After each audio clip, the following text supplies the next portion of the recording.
Hey everyone, this is Zach Handler. And Russell Daniels with Open Primaries. Hillary Clinton is now in full-blown campaign mode to be the next president. She has officially announced her campaign and made it clear from the get-go that one of her primary focuses is going to be voting rights and ending voter suppression. At Texas Southern University, she spoke of basic democracy reforms, such as automatic voter registration for those that were 18, 20 days of early voting, and the restoration of Section 5 of the Voting Rights Act, which is meant to protect African American and Latino voters. She also criticized the Republican Party for acts of voter suppression. Today, Republicans are systematically and deliberately trying to stop millions of American citizens from voting. What part of democracy are they afraid of?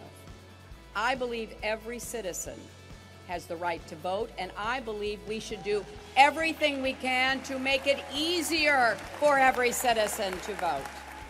These are all important reforms which absolutely should be implemented, but what is she leaving out? Or who is she leaving out? Maybe the better question. In about half the states in our country, 42% of voters can't take the critical first step in the election process. They cannot vote in primary elections because they are not affiliated with a political party. We understand the hesitation on Clinton's end. Back in 2008, Obama received the nomination over Clinton because of open primary states where independent voters could participate. If every state in the United States had a closed primary, then Clinton would have won the nomination and perhaps even the presidency. Another contender for the Democratic Party is Bernie Sanders, who is an independent. 42% of Americans have decided to break away from this outdated, unhealthy partisan system that we currently have, just like Sanders has. But they have no voice in the first crucial step.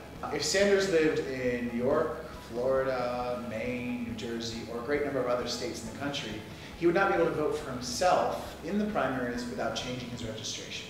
We would love to hear Sanders speak on the rights of independent voters like himself. He's spoken a lot on campaign finance reform.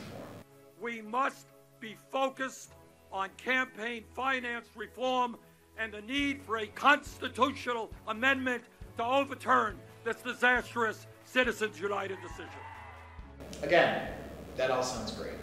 But what good is campaign finance reform and taking the money out of a corrupt, exclusionary system to have a system with less money that is still corrupt and still exclusionary? We have created a system that upholds partisanship above democracy. We need to address the structure. Hillary, Bernie, as progressives and advocates against voter suppression, we need your voice. And we're asking you to champion the rights of all voters and all Americans at every step of the election process. Keeping primaries closed is an extreme form of voter suppression. Support open, nonpartisan primaries and the voting rights of all voters.